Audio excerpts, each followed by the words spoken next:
Bien, buenas noches a todos. Es un gusto con todos los que han entrado puntual. Bueno, vamos a empezar para poder terminar efectivamente un poquito antes de las 9 y tener todo el espacio de las preguntas. Este taller es especializado en finanzas e inversiones, pero principalmente orientado a cómo gestionar los riesgos 2025. Se ha estructurado la presentación, luego voy a mostrar el contenido, pero modelando lo que es un directorio de una AFP para la toma de decisión de cara hacia el próximo año. Siempre la información legal, en resumen y en sencillo, es básicamente todo lo que se va a ver en esta presentación es 100% con fines educativos. No buscamos dar ninguna recomendación de ningún activo de compra ni de venta. Bueno, ¿quién soy yo? Soy Steve Campo, gerente y socio de S4. Toda mi trayectoria ha sido en grandes instituciones, he estado en bancos, AFPs, y a la derecha pueden ver un poco más el lado humano de qué es lo que me gusta hacer. Simplemente soy un apasionado del mercado de capitales y de las finanzas. Me gusta mucho poder transmitir los conocimientos que he estado aprendiendo todos estos años y ponerlos en un nivel más hacia la comunidad peruana y luego hacia la comunidad latinoamericana. Soy muy familiar y de hecho me encanta, digamos, tengo mi mascota y me encanta todo el tema de los animales, esta información. He estado en el Marca, en la Universidad de Lima, especializado siempre en el mercado de valores y cuento con el certificado de CFA nivel 3 aprobado desde hace varios años. Quien me está acompañando el día de hoy es Mauro Prado. Mauro es analista de inversiones de S4 Consultoría. Previamente has tenido experiencias en Credit Corp y en Larraín, practicando siempre en áreas de inversiones, candidato del CFA1, bachiller de Economía de la Universidad del Pacífico. El contenido que vamos a desarrollar hoy está segmentado en 6 partes. Vamos, como les dije, lo que se ha puesto es una estructura resumida y en sencillo de cómo se ve un directorio de una AFP para gestionar riesgos, para tomar toma de decisiones de los portafolios, para tomar toma de decisiones de invertir en alguna empresa.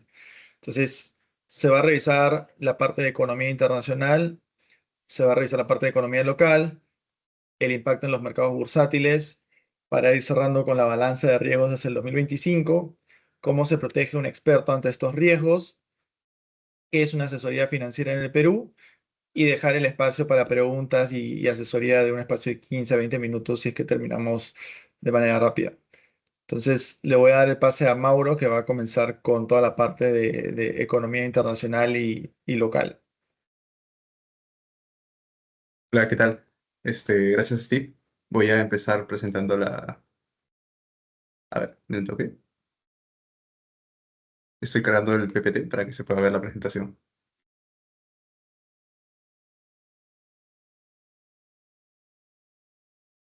Ya. ¿Ya se puede ver? ¿Sí?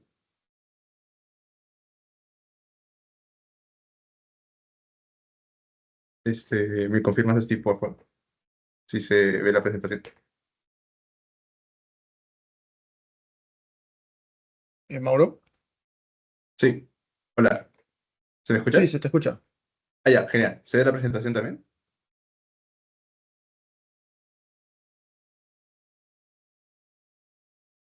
Bueno, este, vayamos al análisis macroeconómico. Antes de empezar, bueno, vamos a empezar este análisis macroeconómico primero con Estados Unidos. ¿Por qué Estados Unidos? Pues es la economía más importante a nivel mundial, y enfocarnos en ver cómo su desarrollo y su economía es importante, ya que el desarrollo de su propia economía va a impactar directamente las demás economías del mundo, ¿no? Entonces, por lo tanto, empezar nuestro análisis por allí, empezar nuestro análisis por la exploración de los factores económicos que mueven este país y cómo se han venido desarrollando es muy importante. Entonces, uno de los principales factores macroeconómicos que siempre analizamos es el crecimiento del PBI, crecimiento económico. En este caso, en la gráfica de acá, tenemos el crecimiento trimestral del PBI. Vemos que la última cifra disponible de tercer trimestre de 2024 ha sido de 2,8%, que a pesar de estar por debajo del esperado del 3%, sigue mostrando resiliencia. Desde inicios del año, el PBI se ha mantenido resiliente y más o menos acorde a lo esperado, especialmente motivado o impulsado por el sector de servicios. Este sector de servicios ha tenido un PMI por encima de 50, que es un indicador de cómo va la actividad económica en el sector servicios. Desde marzo de este año se ha mantenido por encima de 50, lo que indica un, este, una fase de expansiva en este sector. Básicamente que las condiciones económicas para ese sector en particular se encuentran positivas. Analizar la tendencia trimestral del PBI es muy importante porque nos permite identificar señales de alerta. Por ejemplo, imaginemos que el próximo dato trimestral del PBI sale por debajo del esperado o incluso sale por debajo de este 1,6% que es el correspondiente al primer trimestre del 2024, pues eso nos llevaría a replantearnos, o mejor dicho, a evaluar realmente cómo está desarrollándose la economía estadounidense, ¿no? Si hay algún catalizador o algún factor externo que está haciendo que el PBI esté bajando a tales niveles y acorde a eso posicionar nuestro portafolio en, por ejemplo, un menor posicionamiento en Estados Unidos, por ejemplo. Entonces, básicamente nos permite, a la luz de nueva información, tomar nuevas decisiones sobre nuestra cartera, nuestro portafolio o próximas inversiones. Continuando con el desarrollo de los factores macros, tenemos el empleo. En este caso, el mercado laboral. Destacamos fuertemente la resiliencia de este sector, que se ha manifestado una tasa de desempleo de 4,1%, que ha sido la última cifra. A pesar de ser un poco alta, vemos que la tendencia ha sido muy estable a lo largo del año e inclusive es menor al 5,5%, que es la tendencia de los últimos 10 años. Las nóminas no agrícolas, que representan el número de contrataciones al año, ha venido bajando desde inicios del año. Sin embargo, todavía continúa, todavía sigue siendo estable en términos de que esto nos manifiesta una tasa de desempleo mucho mayor y no genera estas señales de alerta, ¿no? Bueno, el componente laboral también nos brinda ciertas señales sobre cómo va la economía, nos puede permitir tener visiones sobre la fortaleza de la economía, por ejemplo, una caída significativa de las contrataciones y un aumento del desempleo, cosa que no hemos visto, podrían ser las primeras señales de una recesión. Entonces, si tú ves que el mercado laboral se está yendo demasiado en picada, lo que vas a hacer es nuevamente revisar todas las variables macros, tratar de explicar cuál es la razón de esa caída y ver si a lo mejor tus proyecciones futuras se tienen que adaptar a un escenario más recesivo. Bueno, continuando con uy, segundo.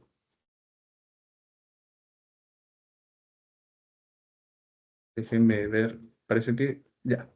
Continuando con la exposición, tenemos otros factores macro como son la política monetaria y la tasa de inflación. Son dos factores muy relacionados. Recordamos que la política monetaria básicamente hace referencia a la tasa de referencia de la Fed, el Banco Central estadounidense. En la última reunión de septiembre se acordó una bajada, un recorte de tasas en 50 puntos básicos. Actualmente la tasa de referencia está en el rango de 4,5 y 4,75%. Sí, lo que se espera para final de año, según las expectativas del FedWatch, es que incluso se baje una vez más, o sea, unos 25 puntos básicos más.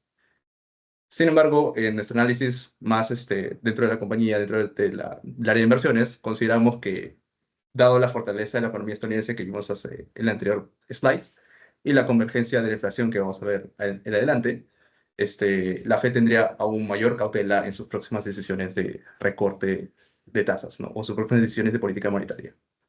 Igual, la utilidad de monitorear la tasa de referencia va más que todo en su impacto en la economía, ya que es el principal referente del costo de financiamiento. Entonces, si hay un aumento de la tasa, por ejemplo, de interés, esto implica mayores costos para las empresas, lo que afectaría eventualmente negativamente sus utilidades, ya que van a tener que pagar mayores intereses sobre la deuda que utilizan para financiar sus operaciones. Esto implicaría menores flujos y menores valorizaciones de las acciones de estas empresas. Ahora, por el lado de inflación, la tendencia, como vemos, muestra una disminución del nivel de precios, tanto a nivel de inflación total, el IPC, como el subyacente, que bueno, no cuenta estos factores más volátiles como son los alimentos y la energía. Sin embargo, vemos que a pesar de que la tendencia de inflación ha estado reduciéndose a lo largo del tiempo, eh, continúa siendo difícil llegar al rango meta, que es el 2% de la Fed. Esperamos que efectivamente la inflación disminuya y se mantenga en niveles controlables, pero lograr esa convergencia final siempre es como que la parte más complicada para los hacedores de política monetaria, ¿no? Entonces, es muy importante analizar este comportamiento de la inflación y también sus componentes a detenimiento, ya que nos permitiría anticipar las próximas medidas que tome la Fed, este, ya que recordemos que uno de los mandatos de este Banco Central es básicamente mantener la estabilidad de precios. Y para eso utiliza la tasa de referencia. Entonces, si la Fed, por ejemplo, ve que la inflación está demasiado alta, hay un repunte de inflación, no va a tener más que otra cosa que o mantener la tasa de referencia en el nivel que está o aumentarla en el peor de los casos, ¿no? Para tratar de controlar esa variable. Bueno, entonces luego de este análisis de las variables macroeconómicas, lo que hemos configurado, lo que nos invita a pensar es que nuestro escenario base de acá al próximo año sería un soft landing, lo que implica un control de la inflación y un enfriamiento paulatino de la economía. Es decir, como ya se ha visto, que el mercado laboral va a continuar en términos estables y que la producción o la actividad económica se va a ir enfriando, pero de a pocos, ¿no? No va a ser una convergencia tan extraordinaria o tan preocupante.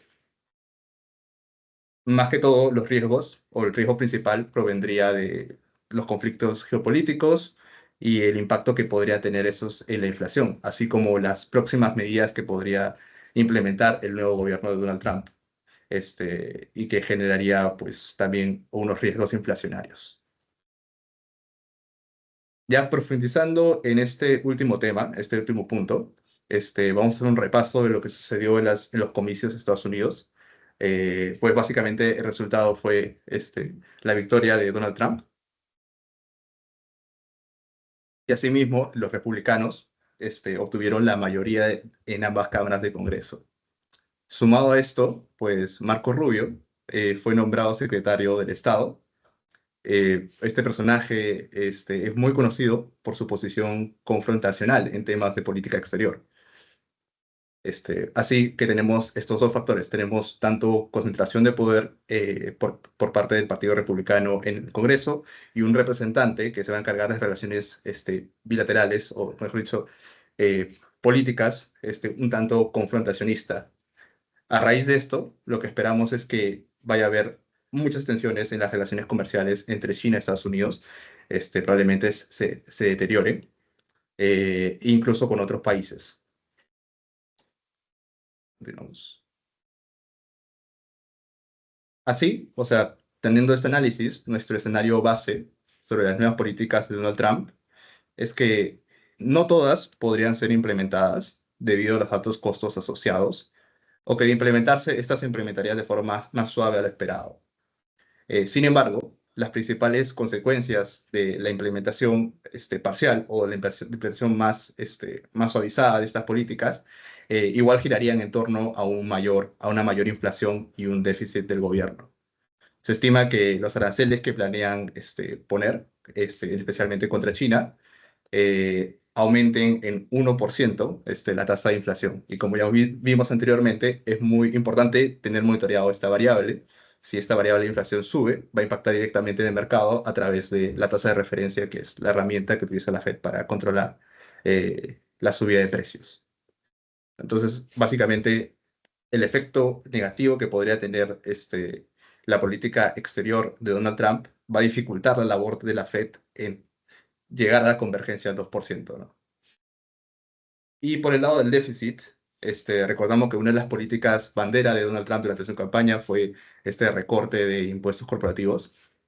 Se estima que este recorte tendría un impacto de al menos 4 billones al déficit fiscal de Estados Unidos en los próximos 10 años.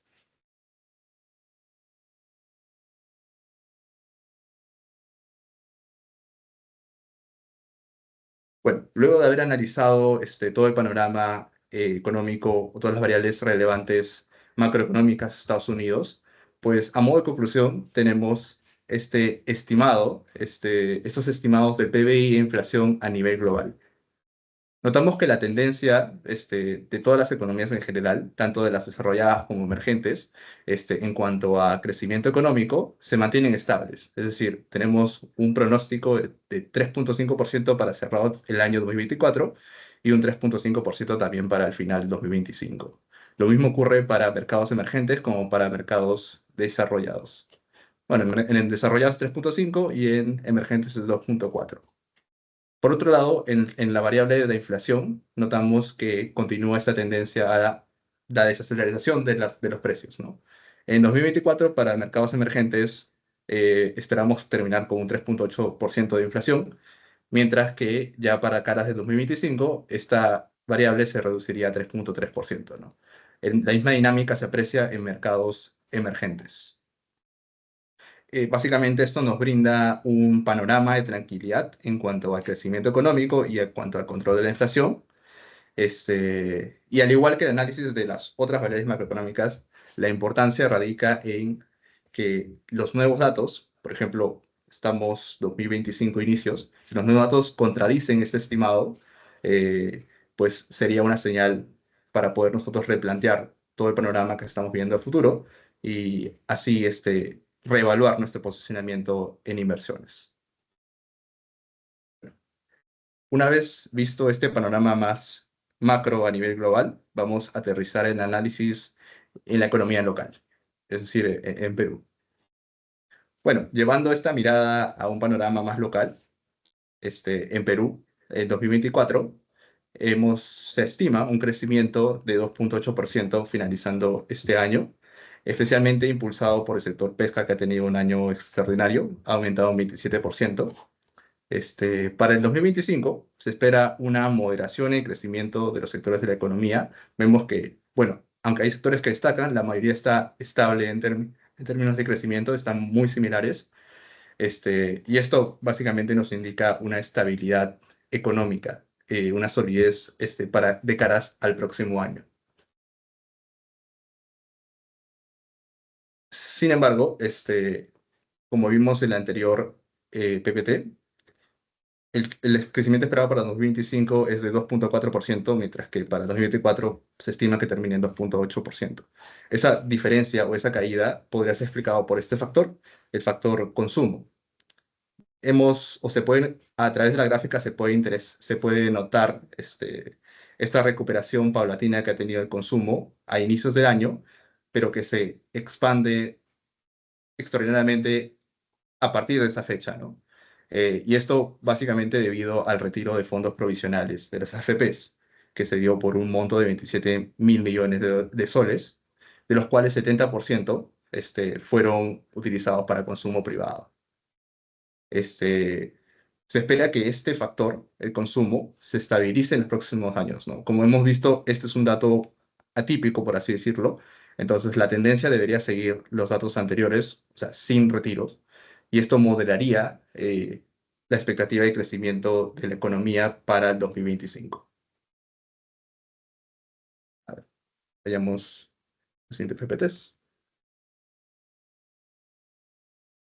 En cuanto a otros factores macroeconómicos, recordemos que también el Perú cuenta con un banco central que tiene como principal mandato mantener la estabilidad de precios, ¿no? Para eso, igual que la Fed, igual que Estados Unidos, se hace empleo de la tasa de interés de referencia. Hasta ahora, la tasa ha venido bajando, ha venido reduciéndose. Actualmente se encuentra en niveles de 5%, en respuesta a una inflación que vamos a ver a continuación un poco más controlada. Igual, recordemos que en el futuro la decisión de política monetaria va a depender mucho de esta tendencia de la inflación y también de la tasa de referencia de las otras economías, especialmente de la estadounidense. Bueno, sobre la inflación, esta ha llegado a converger a los niveles objetivos del BCR, ¿no? Aunque hubo un pequeño repunte en el mes de octubre, como podemos observar, en términos de inflación total, hubo un pequeño repunte al 2,01%. en términos de inflación subyacente, aquella que no considera los factores más volátiles, vemos que continúa, o sea, que continúa esta tendencia de desaceleración en el nivel de precios. Ahora vayamos un poco más hablemos otros factores macroeconómicos como la expectativa de crecimiento del PBI. Esto ya es una expectativa. Lo que vimos a inicios fue una estimación de lo que sería el crecimiento del PBI. Entonces, eso es un poco más subjetivo, mientras que lo otro proviene de un modelo económico, macroeconómico establecido. En cuanto a las expectativas sobre el crecimiento del PBI nacional, de acuerdo al BCRP, de acuerdo al Banco Central, para los próximos 12 meses se espera que sería un resultado positivo de 3,5%, básicamente motivado por la normalización de las condiciones climáticas y el avance de proyectos mineros e infraestructura, como el puerto de Chancay.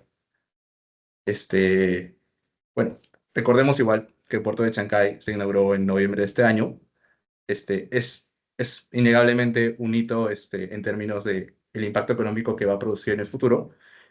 Sin embargo, a raíz de este proyecto, de este megaproyecto, lo que está sucediendo es que van a empezar a destrabarse proyectos a mediados del 2025, y el impacto real de estos nuevos proyectos probablemente no se llegue a ver hasta inicios del 2026 o mediados del 2026. Eso también podría ser una de las razones por las cuales el estimado del 2025 sigue siendo un poco más modesto que el estimado que hemos tenido para el 2024. Ahora, todos estos factores impactan mucho en algo que es muy importante para todos nosotros. A diferencia de muchas otras economías en el mundo, la economía peruana se caracteriza por tener casi una segunda moneda, que es el dólar, ¿no? Hemos venido de procesos inflacionarios en los que hemos dependido de una moneda extranjera para mantener la estabilidad monetaria. Entonces, una gran interrogante es cómo afecta esto al tipo de cambio y cuál sería la expectativa sobre este tipo de cambio, ¿no? A lo largo del año hemos visto un tipo de cambio estable gracias a las políticas monetarias que ha podido implementar el BCRP. Sin embargo, creemos que para el 2024 se va a seguir situando entre el rango de 3,75 y 3,80, y que va a haber una tendencia para el 2025 de depreciación, es decir, que va a aumentar el tipo de cambio, ¿no? Se va a depreciar la moneda, y probablemente se estabilice en 3,85 para ese año. ¿De qué va a depender esto? Pues va a depender de los riesgos, más que todo en materia política, que ocurran en el 2025, que es un año precedente a elecciones. Entonces, siempre hay como que un ruido político que afecta mucho la percepción de estabilidad sobre el país, ¿no? Las inversiones, básicamente, si un inversionista piensa que el país está siendo manejado de forma ineficiente, que de un día para otro se van a cambiar las reglas de juego, pues eventualmente eso produce que ese inversionista decida invertir en otro sector, en otro país, y eso es lo que causa la fuga de capitales, haciendo más escaso el dólar en el Perú y aumentando su valor. Otro factor importante que hay que monitorear para ver cómo estaría el tipo de cambio en el próximo año es la política monetaria de la FED. Como recordamos, la tasa de referencia que va a implementar el BCR va a depender mucho de la tasa de referencia de otras economías, especialmente de Estados Unidos. Si Estados Unidos decide mantener sus tasas de referencia en el nivel actual o incluso subirla, pues es una especie de competencia a la tasa de referencia que nosotros manejamos. Si un inversionista ve que la tasa de referencia de Estados Unidos está más alta que la nuestra, va a preferir invertir en Estados Unidos. Es un país más desarrollado, más estable. Entonces, eso va a hacer que escasee también el capital acá nacionalmente y que el dólar se aprecie y que eventualmente el tipo de cambio aumente. Bueno, eso es todo por parte del análisis macroeconómico tanto de Estados Unidos y a nivel global y del Perú. Ahora vayamos con un tema también importante, que es cuál ha sido este impacto en el mercado, en el mercado de capitales y cuáles son las expectativas que tenemos como S4 Consultoría en este aspecto.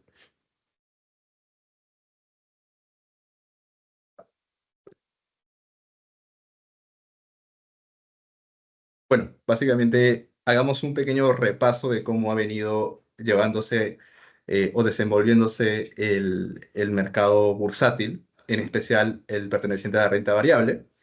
Vemos que lo que va de 2024, hemos observado que este tipo de activos ha tenido un buen desempeño, de hecho un excelente desempeño.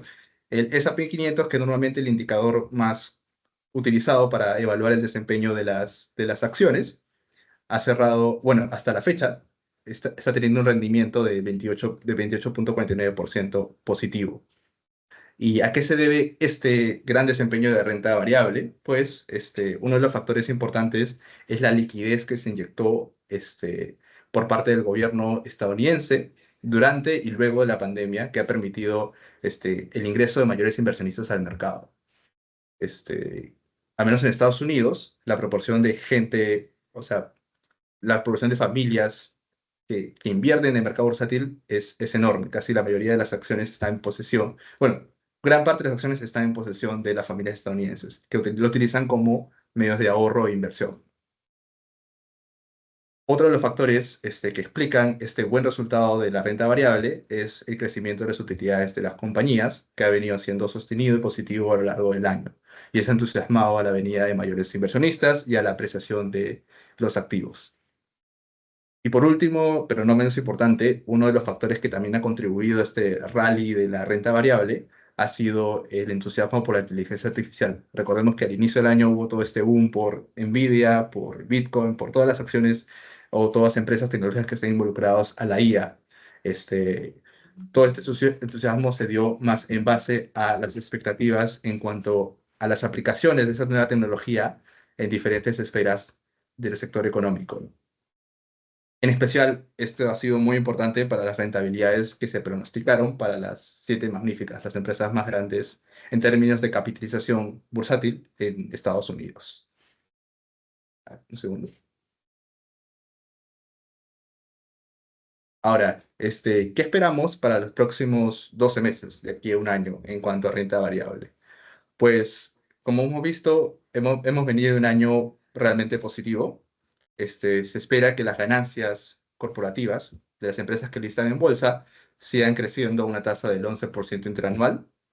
Las últimas estimaciones que hemos revisado de empresas como JP Morgan, Goldman Sachs, ubican el precio objetivo del S&P 500 en $6.500 dólares. Actualmente se ubica en $6.000, entonces hay un espacio de apreciación.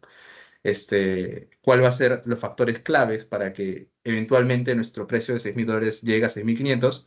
Pues va a depender mucho de la tangibilización de los efectos de la inteligencia artificial ya más orientada a productos finalizados que puedan ser comercializados por las empresas, ¿no? ¿Qué tanto impacto real va a tener esta IA dentro de la generación de utilidades para las empresas? Igual lo importante, más que todo, más que solo señalar que el S&P va a llegar a 6.500, es utilizar este rango, o mejor dicho, este punto de quiebre para analizar nuestro posicionamiento futuro, ¿no? Imaginemos que ya estamos viendo el mercado y llega efectivamente a tocar el punto de 6.500 dólares. Entonces, eso debería alentarnos a reevaluar todo nuestro portafolio, ¿no? Reevaluar si este es un buen momento para salirnos del mercado, para tomar ganancias, o si en el punto en el que ya el S&P ha llegado a esos niveles, existe fundamentos macroeconómicos de las compañías, entre otros fundamentales, que nos hagan pensar de que va a seguir aumentando de valor. Entonces, esa es la principal importancia de tener estimados sobre la renta variable. Ahora, uno de los riesgos asociados al mercado de renta variable va a ser primordialmente la implementación de los aranceles bajo el gobierno de Trump, ya que esto podría dañar la confianza de los consumidores y las empresas, ¿no? Básicamente los aranceles lo que hacen es aumentar los costos operativos de las empresas cuando quieran producir productos para comercialización. Entonces esto va a afectar negativamente a la economía y las utilidades de las empresas y muy directamente al mercado de capitales. Ok. Una vez explorado el tema de... Un segundo. Ya. Una vez explorado el tema de renta variable, vamos un poco a repasar también lo que fue y lo que se espera de la renta fija. La renta fija es un poco más sencillo de analizar en términos de que dos de los grandes factores que impactan en el desempeño de este elemento, de este tipo de inversión, son, uno, la política monetaria que pueda seguir la Fed, y dos, el spread corporativo, que es básicamente esa prima por riesgo que se da por comprar instrumentos de deuda a corporaciones en lugar de comprarlo, de comprarlo de entidades de gobierno, digo, de naciones, de estados. Entonces, lo que hemos visto es que al inicio de año se especulaba incluso entre 3, 4, incluso 5 tasas, recortes de tasas, pero efectivamente lo que se dio en la última reunión de septiembre 18, si mal no recuerdo, fue un recorte de 50 puntos básicos, básicamente un doble recorte de tasas, muy diferente a lo que se esperaba a inicios del año, ¿no? Estas expectativas sobre la tasa de referencia ha ido cambiando a lo largo del año y ha dependido mucho sobre la inflación y el mercado laboral. Para el 2025 se espera que haya un recorte de 75 puntos básicos para finales del 2025. Eso ubicaría a la tasa de referencia en este rango. Si mal no recuerdo, no llegó a visualizarlo bien, pero básicamente sería 75 puntos básicos por debajo del 4,75, 4,50, 4,75 que actualmente se encuentra. Eh, por el lado del spread corporativo, aquí hemos identificado diferentes eventos que han impulsado hacia arriba, hacia abajo, este diferencial entre la tasa de un bono corporativo y la tasa del gobierno de Estados Unidos. Hemos visto que a lo largo del tiempo el spread ha ido disminuyendo, es decir, que el rendimiento de un bono corporativo y un bono estadounidense, un bono del Tesoro estadounidense, se ha ido nivelando. Sin embargo, lo que esperamos es que esta volatilidad, que la volatilidad futura del mercado bursátil pueda llegar a incrementar el spread en un año siguiente, marcado por esta guerra comercial muy probable que vaya a ocurrir y por los conflictos geopolíticos. Eso sería el análisis por parte de renta fija. Por ahora ahora ya viendo tanto la visión de 12 meses de la renta variable como de renta fija, vamos un poco a ver cuáles serían nuestras perspectivas como S4, y cuál sería nuestro proceso de asignación de cartera en los diferentes instrumentos de inversión, que es el siguiente slides. A ver. Bueno, en ese cuarto tenemos una dinámica antes de realizar este allocation que llamamos o posicionamiento en diferentes clases de activos. Como hemos visto, se analizan todas las variables macroeconómicas posibles. Es un análisis más top-down. Eh, y en base a eso, lo que hacemos es estimar cuál sería la rentabilidad de diferentes clases de activos y por qué, ¿no? Entonces, en base a todo este análisis, nuestra conclusión final fue la subponderación de las acciones. Subponderar implica asignar una menor cantidad de posicionamiento o claro, de capital a ese tipo de instrumento. Y esto responde básicamente a una persistente volatilidad. A pesar de que hemos visto que las acciones se han desempeñado excelente durante el año pasado, esto no ha dejado de estar invadido por volatilidad, ¿no? Hemos tenido momentos en los que ha habido correcciones durante el año, los precios han subido enormemente en semanas, entonces la volatilidad es tanto para arriba como para abajo. En cualquier momento esto puede pues jugarnos en contra en un posicionamiento más orientado a la renta variable. Es por eso que nosotros hemos decidido subponderar este instrumento de inversión. Por otro lado, consideramos que actualmente nos encontramos en una favorable situación para invertir en bonos, es decir, en renta fija, ya que, como vimos, se pronostican todavía algunas caídas de tasas, unas disminuciones en la tasa de referencia. Recordemos que la relación tasa de referencia y precio de los instrumentos deuda es inversa, es decir, si baja la tasa de interés aumentan los precios de los instrumentos de deuda.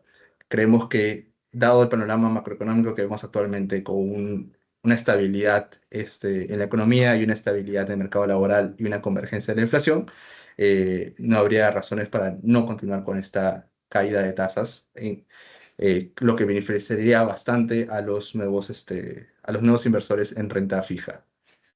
Por otro lado, en términos alternativos, que son aquellos instrumentos que ya van fuera de, lo, de los clásicos bonos y acciones, dado esta coyuntura de mayor estabilidad económica, apostamos por un posicionamiento neutral, ¿no? Ni hacia abajo ni hacia arriba. Y por último, tenemos el término de liquidez, que en este caso nosotros lo denominamos como caja. Son instrumentos de corto plazo, un corto plazo máximo un año. Los hemos subponderado para básicamente no desaprovechar las oportunidades de inversión, ¿no? Ahora, ¿cómo hacemos estas estimaciones de sensibilidad que nosotros denominamos para la rentabilidad de cada uno de estos instrumentos? Pues en caso de renta variable, lo que hacemos es utilizar los estimados para el S&P 500, que representa la economía global, mejor dicho, representa el mercado estadounidense, que es básicamente el más grande y que mueve todo en los mercados mundiales. Hay una correlación o una relación muy estrecha entre el desempeño del mercado bursátil estadounidense y el mercado de otros países. Entonces, utilizamos los estimados tanto bases como pesimistas y acorde a eso, estimamos cuál podría ser la rentabilidad de acá a los próximos 12 meses. Entonces, en ese escenario, la renta variable en el escenario base estaría rindiendo un 9,85%, mientras que en el escenario negativo, pesimista, es decir, un repunte de la inflación, una necesidad de una mayor intervención de la Fed en términos de mantener la tasa alta, este instrumento estaría rindiendo un menos 9,92%. En cuanto a la renta fija, la sensibilización va más que todo por los dos factores importantes que había mencionado, es decir, uno, la caída, bueno, los cambios en la tasa de referencia, que puede ser una caída o una subida de acuerdo al escenario, y el spread corporativo, ¿no? Ya sea hacia arriba o hacia abajo. Entonces, lo que hacemos es sensibilizar también instrumentos de renta fija de acuerdo a lo que esperamos que va a suceder en un escenario positivo, cuando en un escenario base, que implica la bajada de tasas de interés, o un escenario pesimista que implica una caída incluso mayor de las tasas de interés, ¿no? Entonces, esta sensibilización se hace y de acuerdo a eso, estimamos un 3,43% de rendimiento para los instrumentos de renta fija en un escenario base y un 0,48% para los instrumentos también de renta fija en un escenario pesimista. Igual, el gran disclaimer aquí es que el activo que utilizamos para hacer esta sensibilización son bonos del gobierno estadounidense, ya que si usáramos bonos corporativos, pues la rentabilidad en escenario negativo incluso podría ser negativa, ¿no? Porque estos bonos corporativos implican una mayor exposición a riesgo. En cuanto a alternativos, estimamos un 7% en escenario positivo base y un menos 5% en escenario negativo. Esto es más que todo por unas tendencias ya históricas que tienen este tipo de activos. Son un tipo de instrumentos más difíciles de predecir. Puede haber una infinidad de variedades de activos alternativos. Entonces, lo más confiable es utilizar estimados de largo plazo, ¿no? Que ya como que van tomando en cuenta aquellos rendimientos que son extraordinarios, ¿no? Que salen de la media. Así, por último, tenemos la estimación sobre la caja de mercados monetarios, es decir, estos instrumentos de corto plazo. Para esto, como no asumen mucho riesgo, bueno, casi ningún riesgo, son de corta duración, de corta madurez, este, consideramos que estos rendirían aproximadamente 4% en ambos escenarios.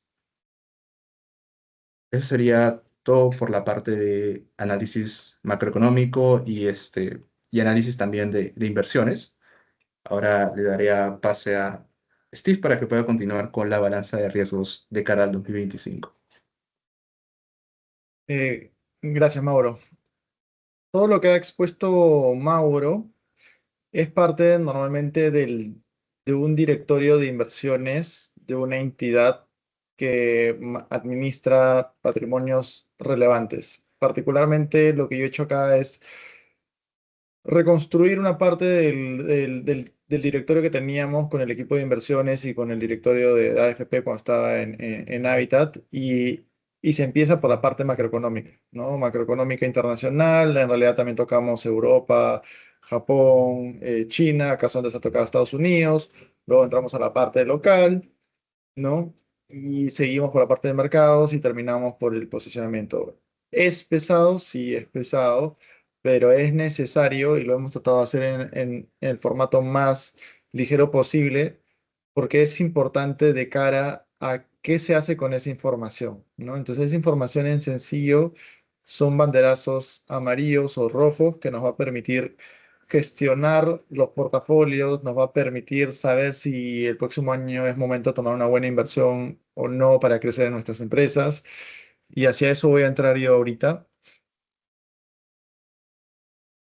Resumiendo lo que ha hablado Mauro en la parte internacional, en este esquema de gráfico tenemos por probabilidad de ocurrencia en el eje X y en el eje Y impacto, el nivel de impacto negativo que podría ser a nivel económico y también a nivel de impacto en los mercados.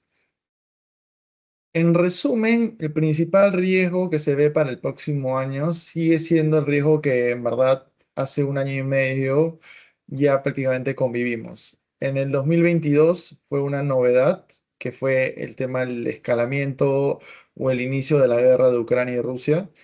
Y a eso se le ha ido sumando el escalamiento y enfriamiento de los conflictos en el Medio Oriente, China también con el tema de Vietnam y pudiendo invadir por allá, el tema tensional entre Estados Unidos y China, donde se decía o se esperaba que Biden podía ser más ligero con el nivel de confrontación con China y en realidad ha sido mucho más agresivo lo que fue Trump.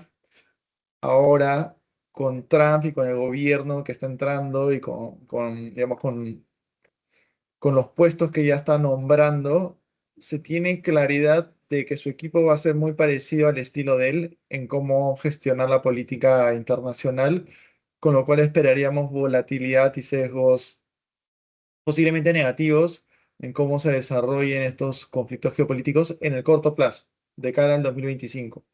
En el mediano plazo puede ser más saludable porque Trump es más blanco-negro, mientras que el gobierno de Biden era más como dilatador de los temas. Entonces, es importante tener cerca eso, sí, es importante. Y el otro riesgo importante es el tema de fiscal, ¿no? Es decir, todo lo que se está haciendo a nivel de política de gobierno de Estados Unidos, en realidad, desde hace ya, bueno, en verdad toda su historia, ¿no? Pero con mayor relevancia en los últimos 7, 8 años, el tema fiscal, el impulso del gobierno ha sido muy, muy agresivo y sobreacentuado con todo el tema de la crisis del COVID. Entonces, la situación de Estados Unidos ahora tiene un déficit, digamos, gigantesco por arriba de su meta. Normalmente su meta es máximo entre -2 a -3%, muy parecido a lo que tenemos en Perú, pero se ha manejado en cifras arriba de 4 hasta rangos de -6%, generando que el endeudamiento el día de hoy es toda la producción, que son trillones de dólares en Estados Unidos, el nivel de deuda es igual. Es decir, Estados Unidos tiene el mismo nivel de deuda que su Producto Bruto Interno actual, lo cual es una locura.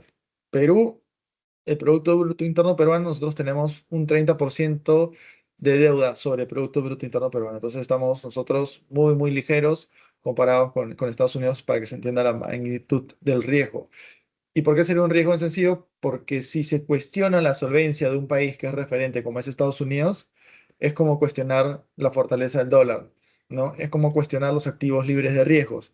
Entonces, sí puede generar volatilidad importante negativa y es un factor a considerarlo. No es que vaya a ocurrir mañana, de acá a un mes, pero sí es importante estar viendo la economía, la información que estaba mostrando Mauro en sencillo, hacerle un seguimiento básico. Y en el Perú, bueno, acá en esta tablita pueden leer los distintos riesgos, hemos tratado de segmentarlos por cada tipo, pero el principal es el político, ¿no? El político es crucial, hay 39 partidos registrados, 20 ya confirmados que tienen candidatos para ser elegidos. Todo eso se va a confirmar de cara hacia abril-mayo del próximo año. Pero lo que está claro es que va a ser, si ya en las últimas elecciones donde salió Castillo hubieron como 10 11 candidatos, que es una locura, que fue muy difícil de elegir y al final terminó fortaleciendo a la izquierda, lo más probable es que volvamos a ver una situación similar donde la derecha o el centro derecho esté sumamente atomizado y la izquierda concentrada en unas dos o tres opciones. Por ende, una segunda vuelta muy polarizada entre izquierda y derecha, y eso para nosotros como peruanos nos genera dos cosas. Primero, alta incertidumbre, es decir, no podemos hacer una inversión clara en nuestras empresas hasta el 2026, ¿no? Hasta ver por lo menos una claridad de quién va a ser nuestro posible presidente. Y el otro tema que genera es que va a generar volatilidad en el tipo de cambio. Ya hemos visto cómo suena este río, ¿no? Entonces, lo más seguro es que a partir de la segunda mitad del próximo año, si no es antes, puede haber volatilidad hacia el alza en el tipo de cambio. Ese es el escenario base. Entonces, principal riesgo en la parte peruana, político. Pasado el tema político, las perspectivas en el Perú son muy, muy positivas. La verdad que con todo lo que se está dando, el destrabe de las inversiones mineras y otros grandes proyectos, el desarrollo de Chancay, el desarrollo de aeropuertos, se vienen cosas grandes para el país siempre y cuando tengamos una buena resolución del tema político. Entrando ya al tema de lleno del taller, es cómo se gestionan estos riesgos a nivel portafolio de inversiones y cómo se gestiona a nivel empresa. Primero, ¿cómo lo gestionas a nivel portafolio? Hay tres grandes riesgos que son los que uno en sencillo debe tener siempre de cerca y son los que se detallan en la lámina. Riesgo de mercado, riesgo de crédito y riesgo de liquidez. El que siempre está todos los días es el riesgo de mercado, que es el impacto de todos los acontecimientos económicos locales, internacionales que van saliendo, las noticias de las mismas empresas. Entonces, todo lo que es noticias, novedad, eso genera riesgo de mercado. Riesgo de mercado se traduce en el movimiento de los precios de los activos. Usualmente, si es un mercado público, los precios se van a mover prácticamente cada minuto dependiendo del otro riesgo, que es la liquidez. La liquidez es otro factor importante a la hora que uno hace una inversión. Un activo súper líquido es una acción internacional de una compañía americana grande. Una inversión poco líquida es un inmueble. Comprarte un inmueble el día de hoy con todo el riesgo político de repente no sea lo más sensato, ¿no? Podría ser que de repente los inmuebles puedan bajar de acá a 6, 9 meses y valdría la pena esperar. Entonces, cuando tú compras un inmueble ahora, sabiendo que tienes ese riesgo electoral, estás asumiendo un riesgo de liquidez importante. Y ese riesgo de liquidez puede ser no menor, puede ser un -5, un -15, lo que sucedió en el 2021, cuando salió Castillo. Prácticamente, ¿qué fue lo que pasó con el sector inmobiliario? Mucha gente se asustó y dijo, ya vi la película, esto simplemente vamos a regresar a gobiernos de los 70, de los 80. Entonces, prefiero vender, no importa con -10, -15, -20, hasta en las zonas más privilegiadas hubo precios de descuento de -30%, y todo eso fue por un factor de liquidez. Liquidez, básicamente no había mercado, nadie quería comprar con todo el contexto de Castillo, entonces es un riesgo importante, es un riesgo muy importante y es un riesgo que está siempre muy cercano a casi todas las decisiones de inversión. Y el tercero es el riesgo de crédito. El riesgo de crédito, ¿por qué es importante mencionarlo? Porque en nuestro país la mayoría de las inversiones o la mayoría de las inversiones que hace un ciudadano peruano tienen un componente de lo que se llama renta fija o un cupón o un dividendo, ¿no? Y eso de ahí, el riesgo que está detrás usualmente es un crédito. En sencillo, que es un crédito, un préstamo. Tú le estás prestando a una compañía a través de lo que se llama un bono, entonces la compañía te va a dar una tasa de interés. Eso puede ser a nivel de compañía o al día de hoy puede ser a nivel de factoring. Uno invierte en un fondo de factoring y ¿qué es lo que está haciendo ese fondo de factoring? Le está prestando dinero o capital de trabajo a compañías que tienen altos requerimientos de liquidez, que están estresados con su flujo de caja operativo. Entonces le dan la liquidez y por eso reciben una rentabilidad. Pero el riesgo de crédito es elevado. ¿Por qué? Porque esas compañías que están buscando descontar sus facturas justamente tienen un problema de liquidez propio de la compañía. Entonces están necesitados y no se confundan porque esto es muy típico en nuestras asesorías. Vienen muchos y dicen, no, yo estoy en fondo de factoring porque, digamos, el vencimiento de esta deuda es a 60, 90, 120 días y por eso el riesgo es bajo. No. Una cosa es el vencimiento del crédito, que sí es de corto plazo y eso te puede generar mayor liquidez, pero tu riesgo de crédito es tremendo, porque son compañías que hay que ver, no hay de todo, pero usualmente, últimamente se está invirtiendo en compañías que sí están relativamente afectadas. Recapitulando, tres riesgos importantes que tener siempre de vista: riesgo de mercado, riesgo de crédito y riesgo de liquidez. Eso es principalmente muy importante tenerlo cerca, más allá de tener el riesgo de no tener un buen rendimiento. ¿A qué le llamo no tener un buen rendimiento? Decir, oye, el del costado está rindiendo en su portafolio 12, 14, 15. Yo les puedo apostar que con un 80-90% de seguridad no tienen ni idea del riesgo y los costos que están involucrados en ese portafolio de alto rendimiento. Si uno tiene claro, con esto se maneja, la verdad que es bien difícil perder dinero cubriendo estos tres riesgos por lo menos. Y la otra recomendación, cómo gestionar los riesgos de portafolio, son estos 6 pasos de manera consistente y frecuente. Monitorear los acontecimientos económicos locales e internacionales, que es lo que hemos hecho en toda la primera parte, que lo ha hecho Mauro. Ajustar los modelos macroeconómicos y microeconómicos. Con toda esta nueva información hay que ver si se ajusta o no. Se puede ajustar para bien o para mal. Que Trump sea presidente requiere ajustar mis modelos macroeconómicos porque Trump va a tener una política distinta a la que hubiese sido Kamala. Punto 3. Evaluar la relevancia de las actualizaciones. Hay que evaluar cada, digamos, nueva información, qué tan importante es y si realmente va a ser algún cambio material o no, que valga la pena yo meterlo en mi punto 2 del ajuste de mi modelo. Si es que no, simplemente me informo y no ajusto nada, pero si es relevante, sí hay que meterlo en el punto 2. Punto 4. Revisar rendimientos esperados versus los resultados. Esto es crucial porque el punto que mencionó Mauro de los impactos del mercado ha sido adrede de ponerlo para que vean lo que normalmente se ve en los comités. Siempre tenemos que ver qué es lo que el mercado está esperando, porque si nosotros tenemos inversiones en renta variable y de acá a un día, a una semana, a un mes, vemos que el mercado se volvió loco y está ya en 6.500, 6.800, es decir, con una rentabilidad en un mes de 10%, habrá que revisar nuevamente qué ha pasado. ¿Ha pasado algo de relevancia o no? Y si esa relevancia implica algún ajuste en mi modelo o no. Si es que simplemente el mercado ha subido por irracionalidad, entonces para mí es una bandera amarilla y de repente mejor voy realizando un poco mi ganancia, salgo, me meto en algo más conservador y luego regreso a tomar mayor riesgo. Punto quinto punto, perdón. Reevaluar las estrategias y las casuísticas. No hay estrategia a prueba de balas. No existe estrategia a prueba de balas. Hasta las mejores estrategias son vulnerables ante un COVID. Y COVID básicamente destruyó todo a muy corto plazo y si no hubiera habido la ayuda principalmente de los gobiernos y de los bancos centrales, la verdad que hubiera sido muy difícil manejar esa crisis. Felizmente la hubo. Ahora, esa ayuda obviamente generó otro tipo de distorsiones en los mercados, pero en fin, a lo que quiero ir en el punto es, todas las estrategias de inversión, por lo menos cada trimestre debe ser reevaluada, para bien o para mal. ¿Cómo te fue? ¿Por qué te fue bien? ¿Por qué te fue mal? Ajustar la estrategia o ver una nueva estrategia.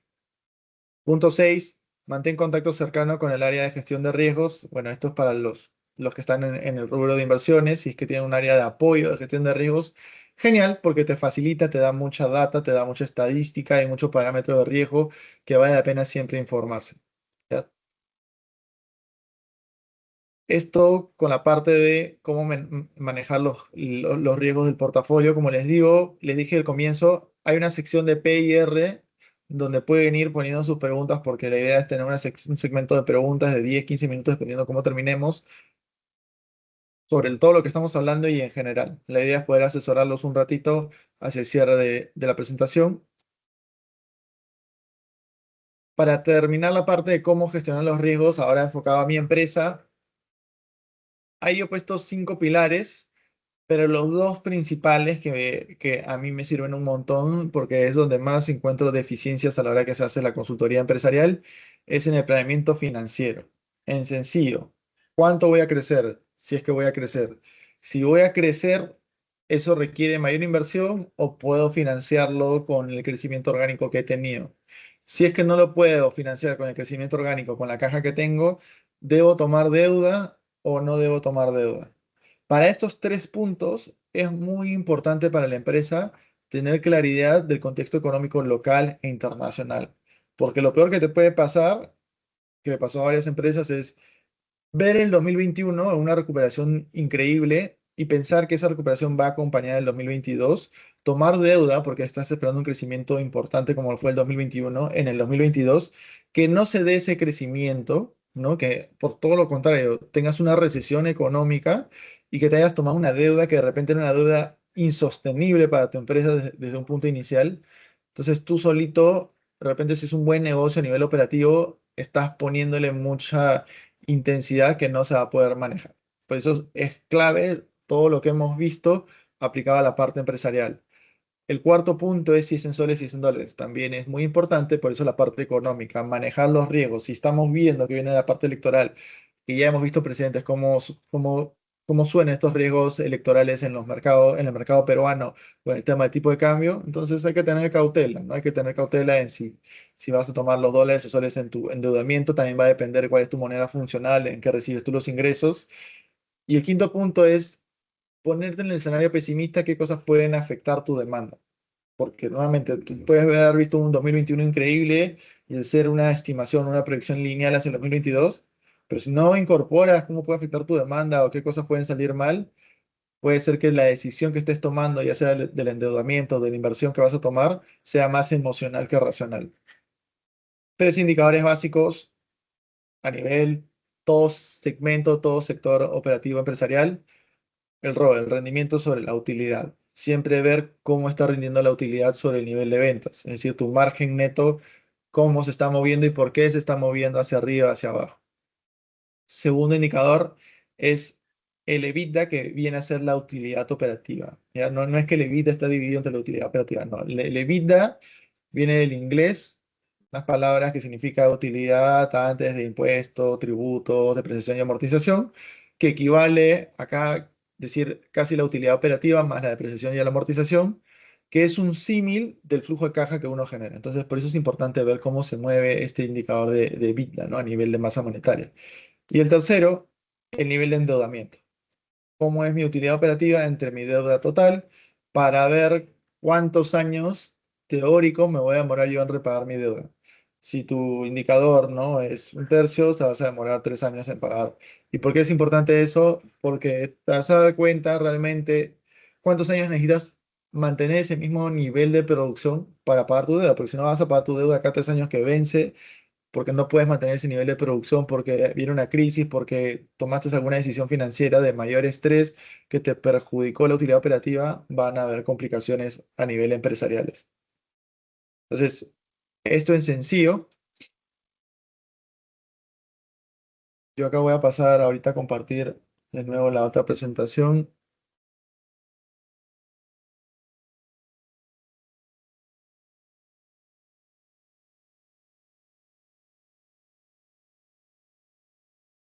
Brevemente les voy a comentar porque esto es importante.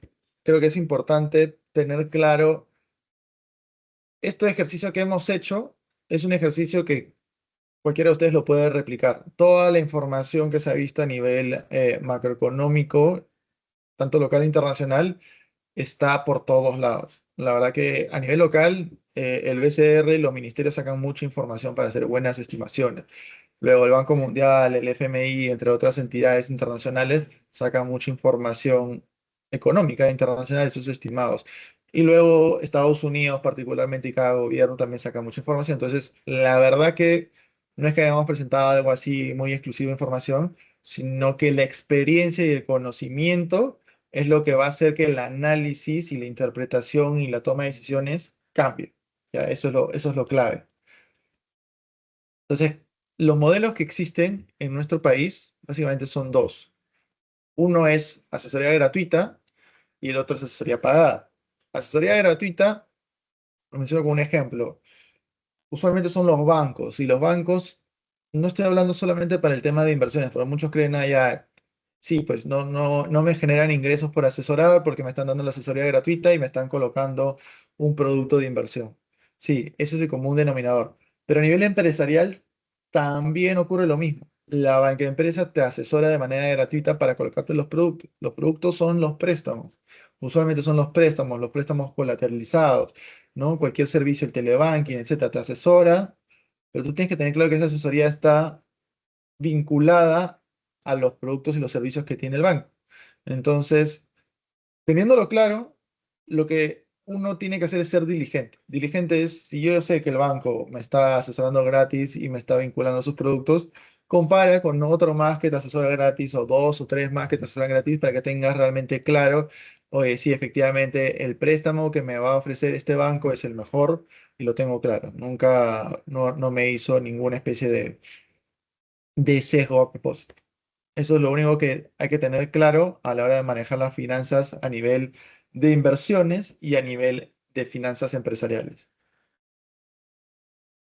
Ejemplos de entidades que sí generan ingresos por asesorar son las consultoras. Y a las consultoras ponen el deber fiduciario por delante. ¿Por qué? Porque reciben este dinero por asesoría. Entonces, al tener ese, digamos, ese compromiso, tú al entregarle el dinero a alguien, lo comprometes para que realmente te dé una asesoría no sesgada, una asesoría en frío. Y usualmente, ¿cuáles son las principales consultoras que ofrecen estos servicios? Son las más conocidas, EY, KPMG, Boston Consulting Group, Pricewater, entre otros. El único asterisco y lo malo de estas consultoras, que usualmente están sesgadas a atender a empresas corporativas o a segmentos de muy, muy alto dinero únicamente. Entonces, ese es el único asterisco y eso es algo que, digamos, va a ir cambiando en el país. Yo creo que van a ir saliendo más agentes que puedan brindarte esta asesoría que no te tenga que, digamos, de frente poner un costo muy elevado para poder ir recibiendo estos conocimientos y que tú mismo puedas irlo implementando, ya sea de manera independiente o con tu equipo empresarial. Aquí voy a hacer una pausa para ver si hay alguna pregunta. Veo que no hay ninguna pregunta. No sé si han visto, voy a escribir de nuevo en el segmento como para ver si pueden preguntar. Si les ha llegado ahí, ahí pueden preguntar, pueden escribir su pregunta. Si no, también la pueden escribir al chat si les es más fácil. Y si no hay preguntas, voy a continuar. Pero voy a dar ahí unos segundos a ver si alguien se anima con alguna pregunta. Preguntas de asesoría, puede ser sobre temas de lo que hemos visto, sobre algún tema financiero, personal, familiar o tema de gestión financiera empresarial.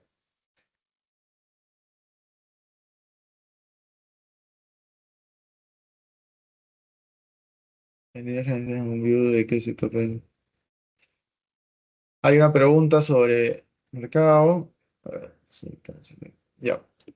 Sobre la pregunta de mercado es, en líneas generales, ¿qué sector podría desempeñarse relativamente mejor en Estados Unidos?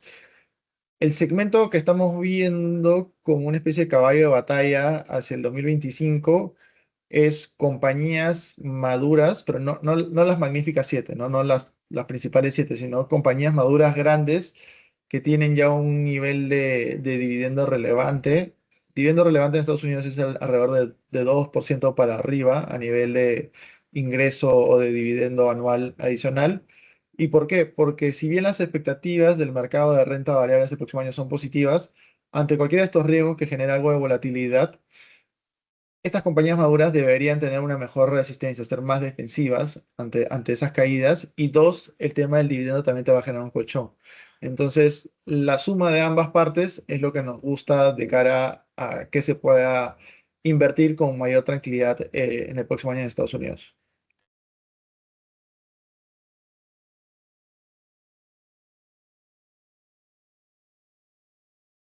Perfecto, creo que no. Puedan escribir más preguntas, voy a seguir avanzando. No quiero topar más allá de las 8:50. ¿Cómo, a quién y en qué te ayuda una consultora de finanzas e inversiones? Con esto, por eso quiero incentivarlos a que sigan preguntando. Una consultora usualmente lo que hace es solucionarte en términos de algún problema o alguna optimización de algún tema, en este caso financiero de inversiones. Y el otro componente importantísimo es que te tiene que generar un ahorro tremendo en tiempos. Es decir, cosas que a ti te puedan tomar mucho tiempo en proceso de optimizar o tomar una decisión, hacer un plan de inversión. Una consultora te lo optimiza. Te lo optimiza dando qué tipo de resultados. Aparte de darte una rentabilidad sobre tu inversión para que te optimice ese proceso que maximiza tu utilidad, te genera evitarte problemas como iliquidez, estafas, quiebras. Te da también mejores comisiones. Comisiones mejores en el sentido que por lo menos las vas a tener más claras, más transparentes, y cuando normalmente las comisiones son más sencillas y transparentes tienden a ser menores. Por ende, mejora la utilidad neta. Algunas de las situaciones comunes por las cuales uno recurre a una asesoría en finanzas e inversiones: tema de estabilidad o inestabilidad financiera, incertidumbre por no haber planificado o haber planificado pero quizás no tener 100% certeza de las metas que se están estableciendo o no ver avance en las metas que se han establecido. Otro punto importantísimo es no aprovechar beneficios fiscales. Existen un montón de beneficios fiscales a nivel de inversiones y a nivel empresariales. La idea es poder conocerlos, tener un estratega financiero que permita eh, trasladar ese conocimiento a la persona, a la familia o a la empresa para sacarle el mejor provecho, ¿no? En reducir esa carga fiscal en todo lo que se haga, reducir los altos costos y las comisiones. Básicamente, transparentando y poniendo en sencillo las comisiones financieras, generas este efecto positivo. Quinto, baja rentabilidad. Muchos de los casos, la costumbre acá en Perú es opciones de renta fija o depósitos a plazo. Entonces, instruir, empoderar, dar estos conocimientos de que existen otras alternativas sin caer en las alternativas de tentación, ¿no? Las alternativas de tentación son estas que te ofrecen quizás un 12, 15, 18, 20%, que pueden hacer sentido, pero tú tienes que tener claro cuáles son los costos y los riesgos que hay detrás de esa inversión. Si lo tienes claro, genial, avanzar. Y el sexto punto, que es muy típico también, es tener una noción básica y sencilla de los impactos económicos que puedan haber y cómo esto puede afectarte a tu vida personal, a tu vida financiera, a tu empresa, donde tú estás. Entonces, porque la economía se mete básicamente en todos lados. Y para ir resumiendo, acá son de una lámina nomás de nosotros, quiénes somos. Bueno, nosotros somos una consultora especializada en finanzas e inversiones. Estamos trayendo un modelo de negocios muy, muy distinto al tradicional. Digamos, el tradicional es esta asesoría gratuita, esta asesoría más orientada en productos financieros. La verdad que nosotros traemos un conocimiento muy abierto, transparentamos todo lo que hacemos, lo transparentamos. Este es un taller típico de cosas que hacemos para ayudar ya sea a las personas o a las familias adineradas o a las empresas, para solucionar cualquier tema de índole financiero y de inversiones. A quienes impactamos, me habrán escuchado hablar a personas, a familias, a empresas. La verdad que hay mucho más información en nuestra página web, pero acá en resumen quiero invitarlos, ¿no? Por eso dejar un segmento aún de 8 minutos más para que puedan hacer alguna pregunta, asesoría, o me puedan escribir también a mí o a la consultora de frente para poder ayudarlos a guiarlos. Y con esto es, digamos, la sorpresita que tenía para los que se han quedado hasta el final, ¿no? Ahí, escaneando el QR, se pueden comunicar directamente con nosotros, pueden hacer cualquier consulta y con gusto lo ayudaremos. Hay también un regalito por haber llegado hasta acá. Con ese código taller 512 pueden acceder a 50% de descuento. Va a estar válido durante todo el mes de diciembre para que lo puedan utilizar solamente a los que tenemos registrados que han llegado hasta esta parte.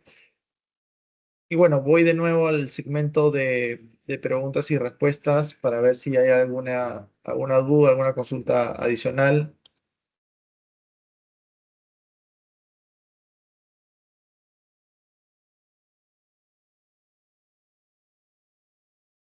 Nuevamente agradecerles a los que se han quedado hasta el final. Espero les haya servido de utilidad. Nuestra idea es siempre que podamos estar haciendo estos talleres abiertos, lo vamos a estar comunicando a través de nuestras redes. Si conocen a alguien que también les haga sentido, refiéranlo, ¿no? Ahí nosotros, la verdad que nuestro propósito es primero ayudar, ¿no? Ayudar con conocimiento. Hay cosas que son muy sencillas de resolver, que no nos toman ni 5 minutos. Entonces, ha sido un gusto poder estar con todos ustedes. Voy a dejar igual acá abierto el taller por si sale alguna pregunta en los últimos 3 minutos y si no, ya nos estaríamos viendo hasta una próxima ocasión. Muchas gracias a ustedes, al contrario, gracias por la atención y estamos en comunicación. Ha sido un gusto. Muchas gracias.